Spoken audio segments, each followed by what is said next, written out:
Hello guys, welcome back to our channel. Episode ആരംഭിക്കുമ്പോൾ കാണിക്കുന്നത് വൃന്ദാവനമാണ്.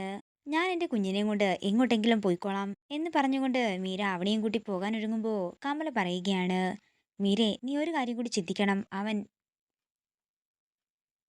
എൻ്റെ വയറ്റിലാണ് ജനിച്ചത്. അതുകൊണ്ട് എനിക്കും സങ്കടമൊക്കെ കാണും. എന്താണെങ്കിലും എത്രയും പെട്ടെന്ന് തന്നെ അവന് നമുക്ക് തിരിച്ചു കിട്ടുമെന്ന് പറഞ്ഞ് സമാധാനിപ്പിക്കുകയാണ് കമല. പിന്നീട് കാണിക്കുന്നത് സച്ചിയും അർച്ചനയുമാണ്. നമുക്ക് ആ വക്കീലിനെ ഒന്ന് വിളിച്ചു നോക്കിയാലോ എന്ന് അർച്ചന ചോദിക്കുമ്പോൾ നമുക്ക് വിളിച്ചു നോക്കാമെന്ന് സച്ചിയും പറയുന്നു. അതേസമയം കമല അർച്ചനയുടെ ഫോണിലേക്ക് വിളിക്കുകയാണ്. അനൂപിന്റെ കാര്യത്തിൽ എത്രയും പെട്ടെന്ന് ഒരു തീരുമാനമെടുക്കണമെന്നും ആവണിമോളുടെ കരച്ചിലൊന്നും കണ്ടു നിൽക്കാൻ പോലും സാധിക്കുന്നില്ലെന്നും കമല ദേഷ്യത്തോടെ പറയുന്നു.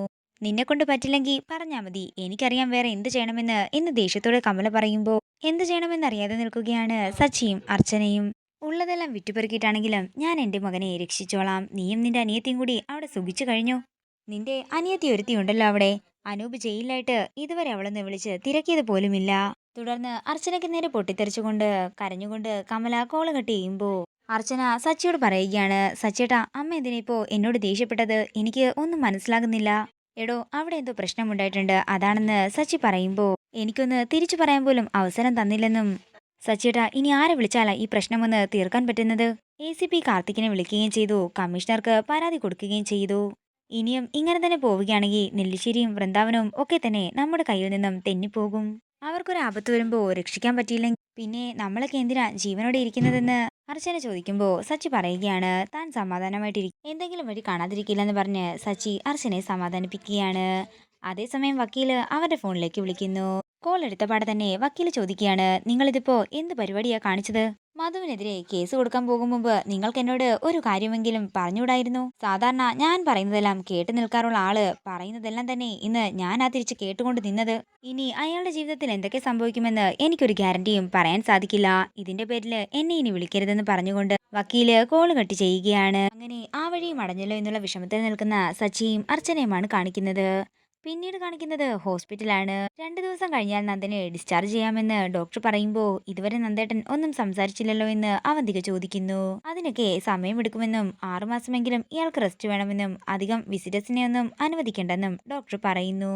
പിന്നെ നിങ്ങള് ഇയാളുടെ ഭാര്യയല്ലേ, നിങ്ങളുടെ പരിചരണവും നോട്ടവും ഒക്കെ പോലെ ഇരിക്കും ഇയാളുടെ ഇനിയുള്ള പുരോഗതിയെന്നും ഡോക്ടർ പറയുമ്പോൾ ഒരു ഭാര്യ എന്ന നിലയ്ക്കുള്ള പരിചരണമെല്ലാം തന്നെ ഞാൻ എൻ്റെ നന്ദേട്ടന് നൽകുമെന്ന് അവന്തിക പറയുന്നു. നന്ദേട്ടന്റെ കാര്യങ്ങളെല്ലാം ഞാൻ തന്നെ ഇനി നോക്കിക്കൊള്ളാമെന്ന് അവന്തിക പറയുമ്പോൾ നാളെ ഒരു സ്കാനിങ് കൂടി ഉണ്ടെന്നും അത് കഴിഞ്ഞ് ഡിസ്ചാർജിന്റെ ഡേറ്റ് ഞാൻ പറയാമെന്നും ഡോക്ടർ പറയുന്നു. അങ്ങനെ ഡോക്ടർ അവിടുന്ന് പോകുമ്പോൾ സേതുമാധവൻ പറയുകയാണ്, മോളെ, നിന്നോട് എന്ത് പറയണമെന്ന് എനിക്കറിയില്ല. അച്ഛൻ എന്നോട് ഒന്നും പറയണ്ട. ഭർത്താവിന് എന്തെങ്കിലും ആപത്ത് പറ്റിയാൽ കൂട്ടിരിക്കേണ്ടതും പരിചരിക്കേണ്ടതും ഒക്കെ ഭാര്യ തന്നെയാണ്. സത്യത്തിൽ നന്ദേട്ടനെ സ്നേഹിക്കാനുള്ള ഒരു അവസരം നന്ദേട്ടൻ എനിക്ക് ഇതുവരെ തന്നിട്ടുണ്ടായിരുന്നില്ല. ഇപ്പോഴെങ്കിലും എനിക്കതിനുള്ള അവസരം ദൈവമായിട്ട് തന്നല്ലോ. ഇനി എന്റെ ലോകം നന്ദേട്ടൻ മാത്രമാണ്. നന്ദേട്ടനെ എങ്ങനെയെങ്കിലും ഞാൻ ജീവിതത്തിലേക്ക് തിരികെ കൊണ്ടുവരുമെന്നും അവന്തിക പറയുന്നു. ഇത് കേൾക്കുന്ന സന്ദീപും സേതുമാധവനും സന്തോഷമാവുകയാണ്. ഞങ്ങൾ പുറത്തിരിക്കാമെന്ന് പറഞ്ഞ് അവര് പുറത്തേക്കിറങ്ങുന്നു. അങ്ങനെ അവര് പുറത്തേക്കിറങ്ങി കഴിയുമ്പോൾ പുച്ഛത്തോടെ നന്ദന്റെ അടുത്തേക്ക് ചെല്ലുകയാണ് അവന്തിക.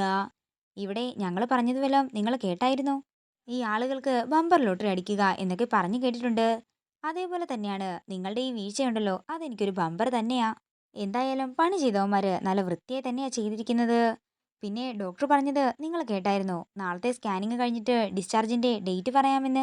അല്ലടോ, ഇവിടെ നിന്ന് ഇറങ്ങുമ്പോൾ ഞാൻ തന്നെ വീട്ടിലേക്ക് കൊണ്ടുപോകണോ അതോ തന്റെ ഇഷ്ടകാമുകി സന്ധ്യയുടെ അടുത്തേക്ക് കൊണ്ടുപോകണോ? 7 വർഷം തന്നെ പൂട്ടിയിട്ടതുപോലെയല്ല ഞാൻ ഇനി ചെയ്യാൻ പോകുന്നത്. ഇനി ജീവിതകാലം മുഴുവൻ താൻ എന്റെ മുന്നിൽ കിടന്ന് നരകിക്കാൻ പോവുകയാണ്.